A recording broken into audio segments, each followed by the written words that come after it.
Halo semuanya, berjumpa lagi dan aku di sini Putri di Penerbit Ada pastinya. Waduh, ini sudah lama sekali kita tidak berjumpa. Sudah beberapa episode yang kita lewati ya. Tapi alhamdulillah pada video kali ini kita akan berjumpa lagi dan akan membahas sesuatu yang bermanfaat bagi kita semua. Sebelum itu, aku kembali menyapa ke kalian. Gimana kabar kalian di sana? Semoga kalian selalu dalam keadaan sehat selalu dan bahagia selalu seperti aku. Waduh, akhirnya ya ini yang ditunggu-tunggu sekian lama gitu ya. Oke, langsung saja kali ini kita akan ditemani oleh seseorang yang banyak sekali pengalamannya dengan sejuta prestasinya. Sebelum itu kita akan membacakan CV beliau terlebih dahulu. Oke, beliau bernama Bapak Rohmani, lahir di Sarireja, Kabupaten Brebes, melanjutkan sekolah di SPG Negeri Brebes pada tahun 1988. Lanjut lagi di IKIP Jakarta tahun 1996.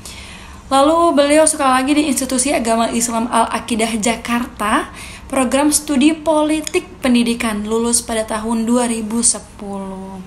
Beliau ini aktif di segala bidang ya, adapun bidangnya diantaranya itu ada sosial, pendidikan, politik, dan beliau ini merupakan DPR RI dari fraksi PKS. Nah, beliau ini juga pernah mendirikan pesantren ya, Pesantren Husnul Khotimah Cipanas pada tahun 2017 dan merupakan sebagai khotib atau penceramah juga. Aduh, ini suatu kehormatan bagi saya kali ini akan berbicara langsung atau mendengarkan dari beliau langsung.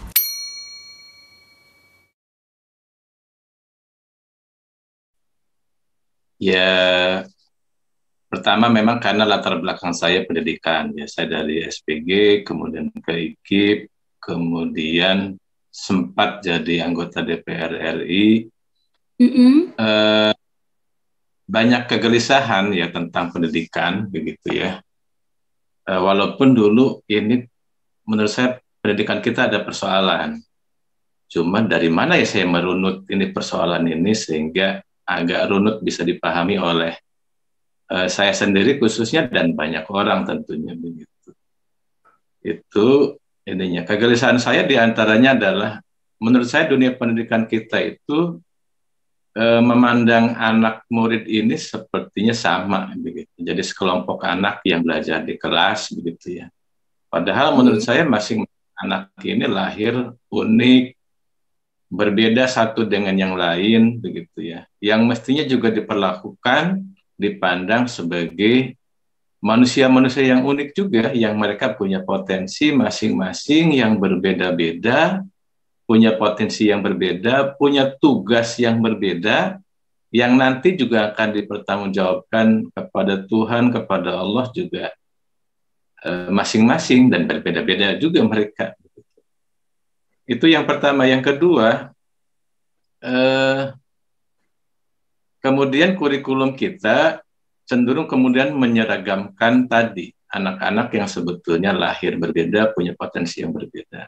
Kita ada kurikulum nasional yang menurut saya cenderung jadi sekolah ini seperti pabrik ya, menyamakan anak yang sama, kemudian diuji, diajar dengan cara yang sama, kemudian harus lahir kompetensi-kompetensi yang hampir seragam begitu ya.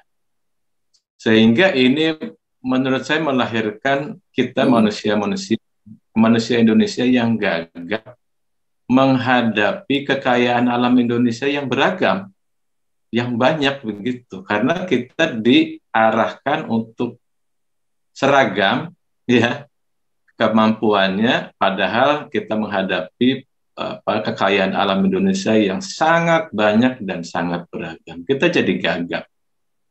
Itu menurut saya. Kemudian yang berikutnya, kegelisahan saya adalah menurut saya nih guru-guru semacam agak terancam ya dengan perkembangan teknologi yang sangat luar biasa, dengan lahirnya namanya artificial intelligence. Jadi guru sekarang merasa tugasnya sebagai transfer ilmu sudah dilakukan dengan baik oleh Tuan Google begitu.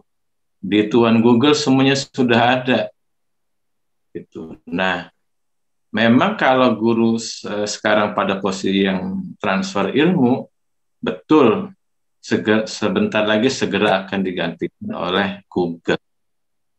Nah, menurut saya ini guru harus segera bergeser pada fungsi yang tidak akan bisa digantikan oleh Google, oleh artificial intelligence. Nah, Ya, betul gesernya sekali. itu ya dengan cara guru menjadi sahabat, guru menjadi filsuf, guru menjadi penerus tugas kenabian. Kalau itu tidak segera, nanti akan segera digantikan oleh artificial intelligence.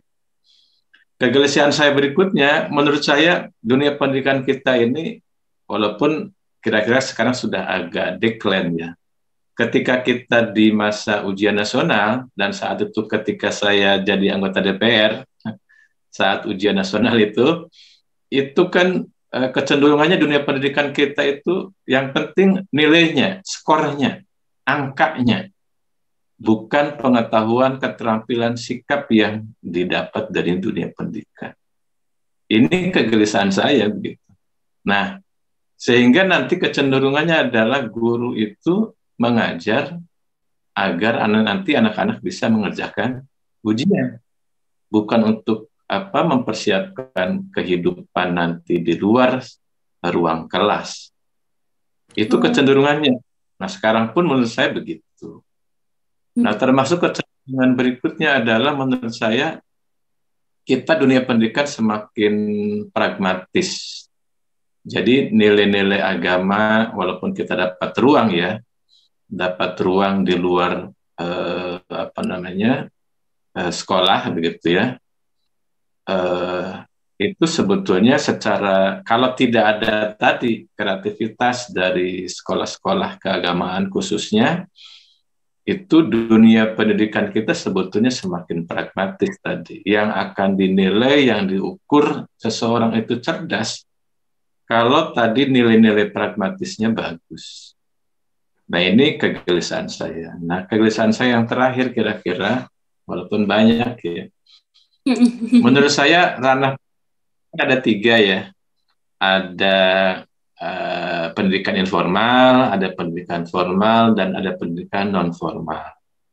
Tetapi menurut saya sekarang ini dunia pendidikan formal terlalu dan sangat mendominasi klaim keberhasilan anak. Jadi kalau ada anak yang berhasil, itu tentu akan mengatakan dia sekolahnya di mana. Jadi seolah-olah yang membuat anak seseorang itu berhasil, itu karena sekolahnya. Nah, lantas rumahnya seperti apa? Katanya rumah itu pendidikan yang paling dasar, yang paling awal, yang paling fundamental.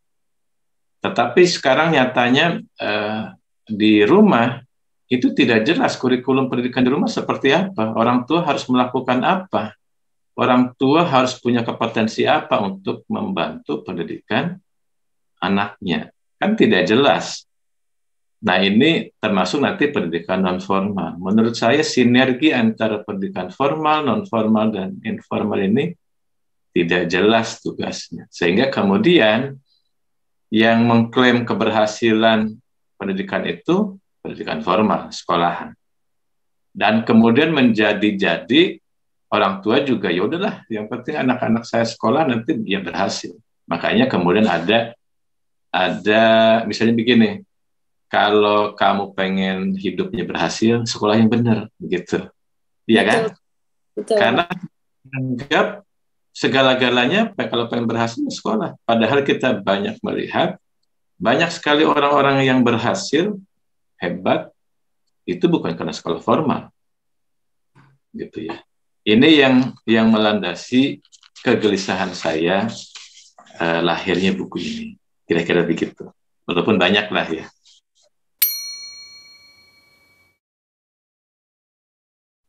Kebetulan memang saya dari dulu juga pengen nulis buku, cuma apa ya yang artinya betul-betul menjadi kegelisahan saya dan sebetulnya juga mestinya kegelisahan masyarakat ya. Nah, jadi sebetulnya saya sedang asik ada sebuah pekerjaan riset kualitatif observasi partisipatif immersion research YouTube itu namanya ngaji filsafat Kiai Haji Fahruddin Faiz dari Jogja. Jadi untuk mendalami menguatkan riset kualitatif saya kemudian terpaksa kemudian mendalami ngaji filsafatnya Ngaji Kiai filsafat. Fahruddin. Ya, kemudian saya juga ikut ceramah-ceramahnya, baca bukunya Pak Anies Mata tentang gelombang ketiga Indonesia. Jadi kegelisahan saya satu persatu seperti menemukan, oh ini dia nih, kegelisahan saya sepertinya mulai terjawab nih dari riset kualitatif saya tadi, keterlibatannya, kemudian saya ikutin terus lah ngaji filsafatnya Fahruddin Faiz, walaupun lewat YouTube begitu ya. Terus kemudian saya baca buku dan ikut ceramahnya Pak Anies Mata. Mulai saya kayaknya benang merah kegelisahan saya mulai ada titik-titik cerahnya begitu. Terakhir kemudian saya sempat ikut Zoominar dari teman-teman saya di Indonesia Bermutu. Judulnya satu anak satu kurikulum seminar itu, Zoominar itu. Oh, sama kayak judul bukunya ya Pak? Jadi, saya pikir ini menarik ini. Jadi kegelisahan saya mulai satu persatu ada benang merah gitu. Cuma memang itu Zoominar, referensinya masih terbatas. Saya juga lihat referensi buku literasi maupun e-book begitu ya. Belum ada juga nih yang membahas satu anak satu kurikulum. Jadi, tapi saya coba mulailah satu persatu pikiran-pikiran saya, kegelisahan saya yang mungkin cukup lama, bisa jadi bertahun-tahun tentang pendidikan ini, mulai saya tata, mulai saya urutkan, kemudian menjadi buku ini. Dan kemudian saya memutuskan judulnya agar tadi menjadi kelanjutan teman-teman yang sudah memulai seminar satu anak satu kurikulum. Saya berpikirnya begitu, maka sekalian aja saya kasih tulis judul buku ini satu anak satu kurikulum, gitu. Oke. Ya. Jadi tadi saya betul ini jadi nyambung karena menurut saya memang satu anak satu kurikulum itu menjadi mewakili ya keseluruhan dari buku ini menurut saya. Karena memang tadi kegelisahan itu menurut saya terjawab dengan satu kalimat satu anak satu kurikulum. Yang kedua, saya ingin memang mengajak beralih kepada pengambil kebijakan, para pemilik lembaga pendidikan, sekolah, para guru, para orang tua, mengajak beralih dari cara pandang kita melihat kumpulan murid-murid di kelas, ya, dengan sekarang beralih kepada murid-murid yang berbeda, yang unik, yang ada di kelas, begitu. Jadi yang tadinya melihat murid itu di kelas sebagai sebuah kumpulan, jadi kumpulan anak murid-murid yang sedang belajar, beralih ke ada murid-murid yang unik dan spesial yang ada di kelas yang sedang belajar. Kemudian saya juga memang mengapa mengambil judul buku ini, saya juga mengajak nanti para orang tua untuk melihat bahwa anak-anak kita yang lahir itu adalah anak-anak yang unik dan spesial. Tidak ada duanya. Tidak ada dua orang yang berbeda sekalipun dia kembar identik. Sehingga saya juga mengajak kepada para orang tua untuk melihat bahwa anak-anak kita berbeda dan tidak bisa dibanding-bandingkan. Kayak judul lagu ya Pak? Dan dibanding-bandingkan kakaknya dengan adiknya dengan bahkan dengan orang tuanya, dengan bapak dan ibunya. Dia adalah dia individu adalah individu. Gitu. Betul sekali sih Pak. Jangankan anak ya Pak ya, yang masih ini sensitif, kita aja yang udah gede kalau dibanding-bandingkan itu nggak mau ya Pak ya. Iya, nggak terima. Betul. Iya, jadi Betul. para orang tua harus mengerti gitu ya semuanya, apalagi para guru yang langsung terjun, ngedidik banyak sekali anak-anak gitu ya Pak ya. Ya, Oke, betul. Pak, kita langsung ke pertanyaan yang selanjutnya ya.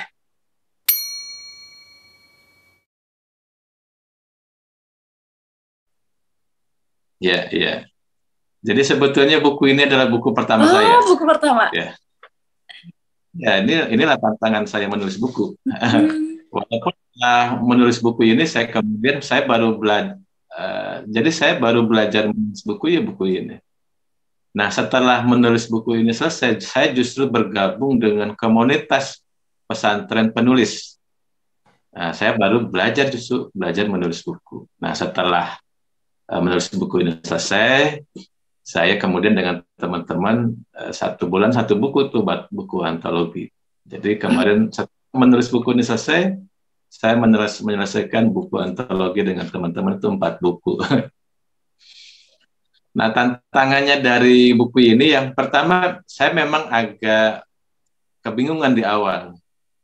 Antara saya akan fokus pada teori-teori filosofis buku ini, atau saya ke kebijakan strategisnya tentang satu anak satu kurikulum, atau saya ke praktis yang sifatnya implementatif gitu ya, yang nanti bisa dipraktekkan oleh sekolah, guru, dan orang tua begitu. Itu ininya saya mau ke filosofis atau ke kebijakan yang strategis atau ke praktis yang bisa dilaksanakan oleh sekolah dan guru ya. Nah, ini yang kemudian akhirnya terpaksa ketiga-tiganya masuk juga gitu. Karena kemudian saya fokus di praktis yang implementatif oleh sekolah dan guru, saya sadar ternyata ini yang saya tulis ini ternyata nanti prakteknya susah juga untuk diimplementasi di sekolahan ketika kebijakannya tidak bersahabat. Begitu.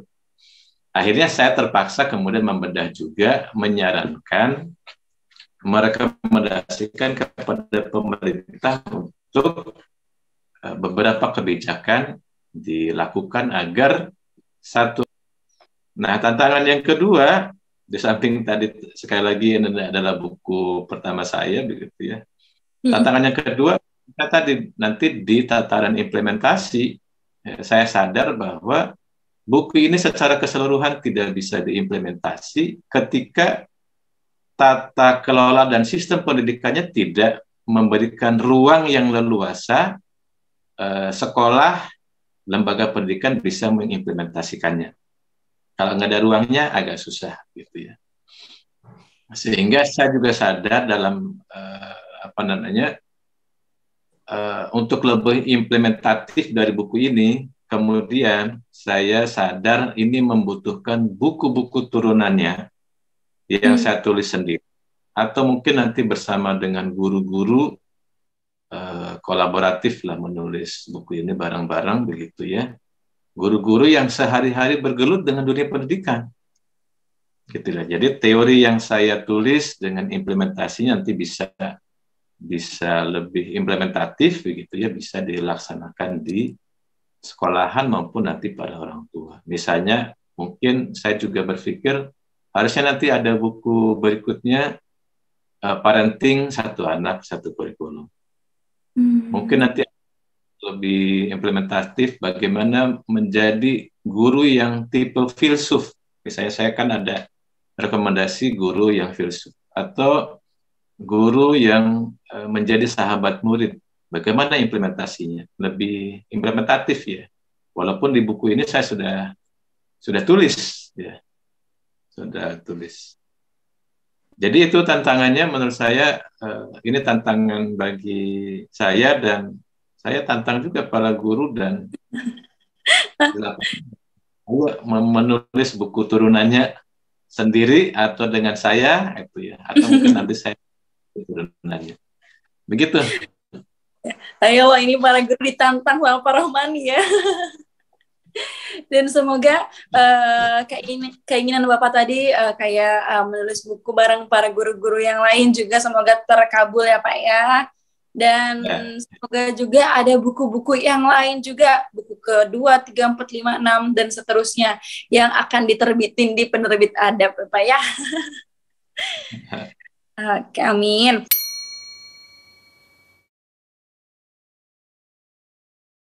Oh iya. Jadi para guru harus sadar bahwa saya mengutip kalimatnya seorang filsuf Heraklitus dia mengatakan sebetulnya kita tidak pernah menyeberangi sungai 2 kali, kata dia. Karena pasti kita yang berbeda dan sungai yang berbeda, kata dia begitu. Kemudian dari situ saya melanjutkan dalam konteks kelas. Sebetulnya guru tidak pernah menemui kelasnya 2 kali. Karena pasti guru yang berbeda dan murid yang berbeda. Guru yang datang hari ini, pasti guru bukan yang kemarin. Kalau saya jadi guru, hari ini datang ke kelas, mungkin kemarin saya dalam kondisi sehat bugar. Hari ini saya agak sakit gigi misalnya. Kan gitu, kan beda kan? Iya. Murid-murid kemarin datang dengan ceria, tapi murid-murid sekarang ada yang datang tadi dia bangun agak kesiangan, dia berangkat ke sekolah sekarang harus jalan kaki sendiri, di tengah jalan ada masalah, itu kan berbeda, situasinya berbeda. Jadi pasti akan mengalami kelas yang berbeda. Sehingga guru harus tahu, harus sadar bahwa setiap hari sebetulnya guru mengalami situasi kelas yang selalu berbeda, dan guru juga berbeda. Dan itu harus disadari betul. Nah, untuk itu, guru harus tadi karena setiap hari anak juga lahir dari keluarga yang berbeda, dididik dengan cara yang berbeda di rumahnya, kan? Begitu masuk kelas, guru juga situasinya berbeda. Guru harus sadar bahwa ketika dia ngajar di kelas dalam kelas yang 30 siswa, itu menghadapi 30 karakter yang berbeda. Dan ketika guru mengajar sebuah mata pelajaran, guru akan murid-murid yang 30 anak itu akan memahaminya dengan cara yang berbeda masing-masing. Jadi ada 30 pemahaman tuh anak-anak itu. Itu guru harus sadar. Tadi anak-anak juga punya bakat yang berbeda, potensi yang berbeda, punya keinginan berbeda, punya rasa senang yang berbeda, punya marah yang berbeda, ya kan? Betul. Nah, bagaimana guru bisa memahami itu? Caranya guru harus menjadi sahabat murid-muridnya. Bagaimana caranya? Karena begini, selama ini teori-teori belajar yang kita pakai, saya sebut teorinya itu objektif positivistik. Teori-teori modern yang kita pakai itu begitu. Padahal teori-teori belajar yang kita pakai dari filsafat modern itu teori-teori belajar yang berasal dari pengamatan ya rasional dan empiris ya terhadap benda. Jadi teori terhadap benda, lahirlah teori itu. Sehingga teori-teori terhadap benda itu kemudian sekarang dipakaikan terhadap manusia yang subjektif dan reflektif. Yang tadi potensi yang berbeda, yang mereka selalu merespon apapun secara berbeda-beda. Jadi teori belajar yang kita pakai itu bagi saya adalah teori objektif positivistik terhadap kebendaan sekarang dipakai buat manusia. Jadi cara berpikir kita selama ini sebetulnya dengan teori-teori belajar yang biasanya kita pakai itu rasio instrumental, yaitu berpikir untuk benda. Nah, padahal yang kita hadapi itu manusia yang reflektif, yang subjektif. Lalu berubah setiap hari, bahkan setiap saat. Setiap saat anak-anak yang kita hadapi itu berubah, berbeda. Nah, ini kritik saya di awal ya. Kemudian makanya saya ajak para guru itu, ayo beralih kepada teori belajar yang lebih manusiawi. Saya ajak untuk masuk kepada hermeneutik, yaitu cara kita memahami, cara kita manusia memahami manusia, bukan cara kita manusia memahami benda. Begitu. Nah, itu yang saya ajak di buku ini. Yang kemudian yang saya ajak lagi dari buku ini yang spesial nanti. Nah,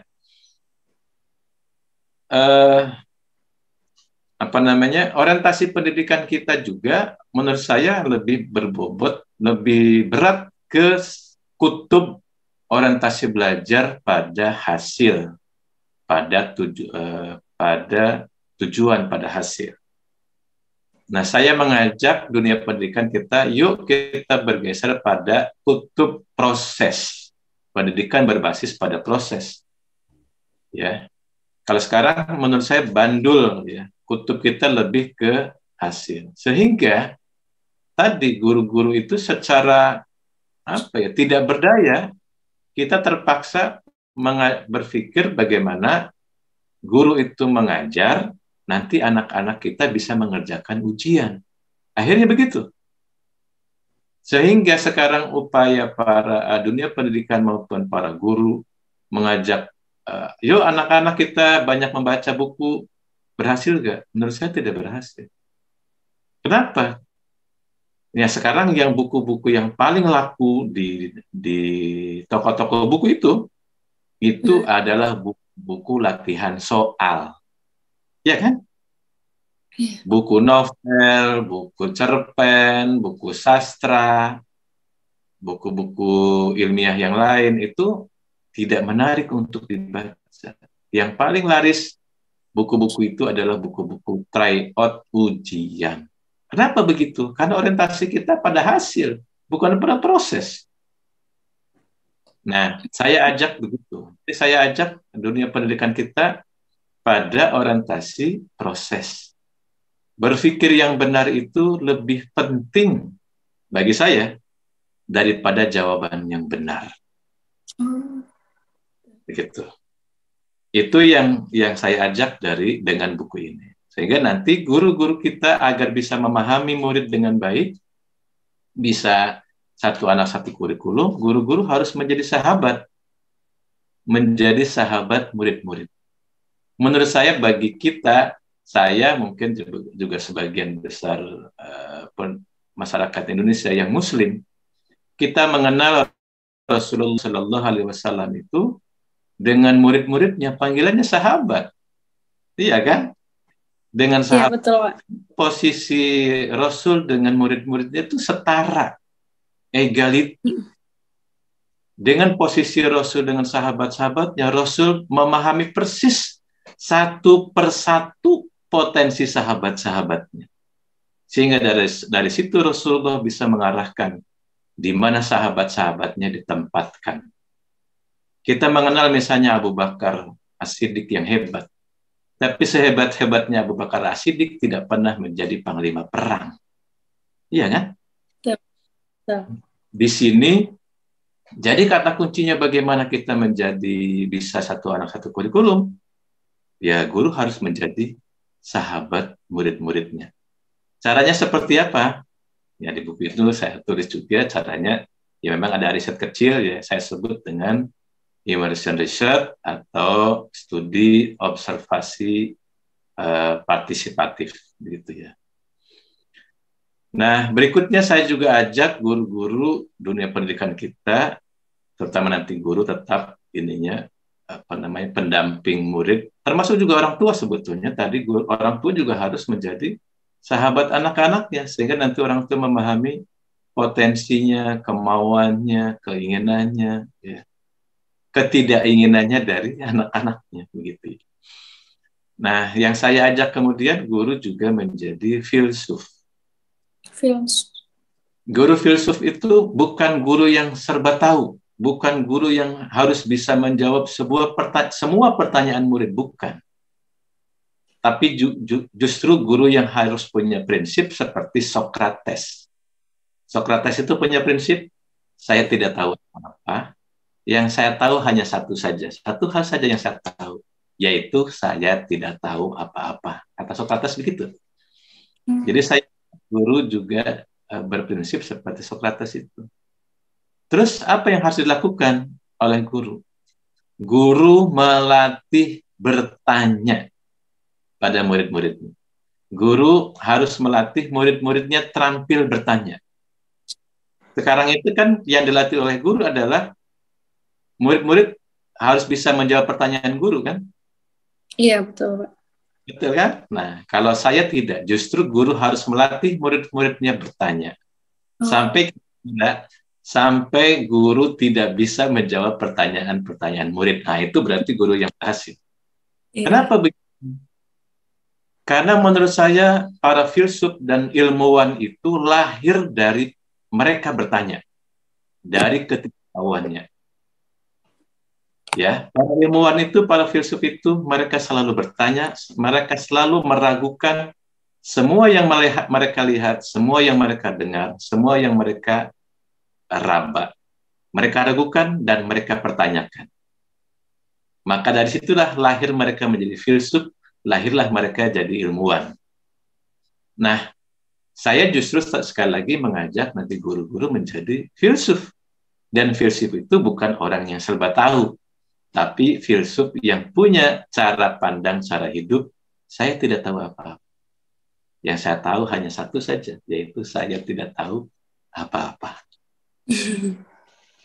Dan itu di buku saya sudah saya tulis juga bagaimana cara melatih murid-murid kita untuk bertanya.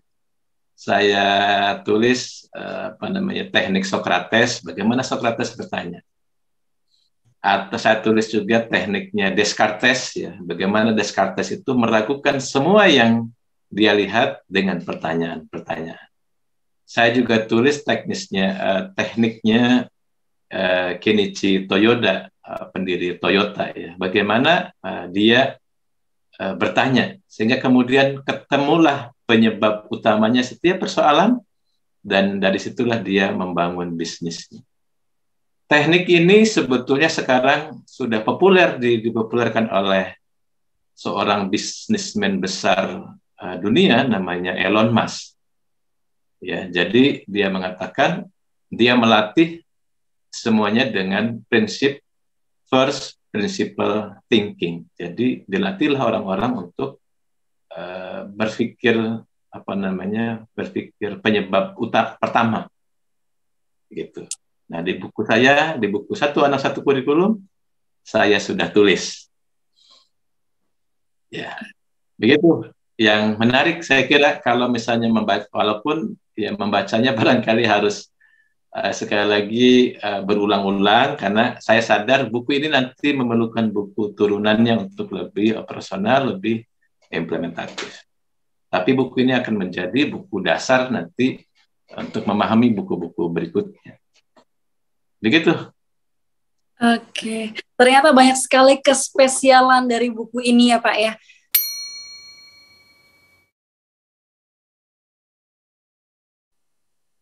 Ya, jadi buku ini cocok buat para pengambil kebijakan pendidikan tentunya, agar tadi orientasi pendidikan kita seimbanglah antara nilai-nilai keagamaan perennial dan nilai-nilai progresif pragmatis, yang sekarang bobotnya lebih ke situ, dan nilai-nilai humanis, begitu. Menurut saya perlu ada keseimbangan. Menurut saya pendidikan kita lebih condong ke progresif pragmatis sekarang ini. Nilai-nilai keagamaan perennial dan nilai-nilai humanisnya menurut saya agak berkurang, ya. Menurut saya nilai-nilai humanisnya Ki Hajar Dewantoro sekarang ini agak berkurang di kebijakan pendidikan kita, gitu ya. Nah, jadi menurut saya para pengambil kebijakan layaknya membaca buku ini. Yang kedua, sekolah, guru menurut saya harus membaca buku ini. Karena untuk sekolah saya kira kadang-kadang kita juga kehilangan, kalau kita ingin membuat lembaga pendidikan, membuat sekolah, ini harus dari mana? Di buku ini sebetulnya saya tulis anatomi filsafat pendidikan ya. Jadi bagaimana kita ketika akan membangun sekolah agar sesuai dengan karakter yang kita mau. Saya tulis sebetulnya di situ ya, dari ontologinya, epistemologi, metodologi, dan aksiologi sebuah lembaga. Sehingga nanti akan utuh tuh guru, kepala sekolah, yayasan itu satu visi, satu cara pandang tentang pendidikannya, begitu ya. Jadi layak buku ini dibaca oleh pembina, pengurus yayasan, dan guru-guru swasta maupun guru-guru negeri. Yang berikutnya adalah buku ini juga layak dibaca oleh para orang tua, sehingga orang tua juga memahami bahwa anak-anaknya satu dengan lain berbeda. Dan nantinya orang tua menjadi bagian dari kesatuan keseluruhan dari sistem pendidikan kita yang punya 3 ranah, ranah pendidikan keluarga informal, ranah pendidikan formal, maupun ranah pendidikan non-formal. Begitu. Baik teman-teman, mungkin kali ini kita akan akhiri sesi bedah buku pada kali ini ya. Mungkin kita akan bisa berjumpa lagi di video-video selanjutnya. Jangan lupa di like, komen, dan subscribe pastinya ya. Terus jangan lupa juga dibeli bukunya, linknya ada di bio ya. Dan terima kasih juga untuk Bapak, terima kasih sudah berkenan mau meluangkan waktunya datang di Penerbit Adab. Oke, sampai jumpa teman-teman semuanya.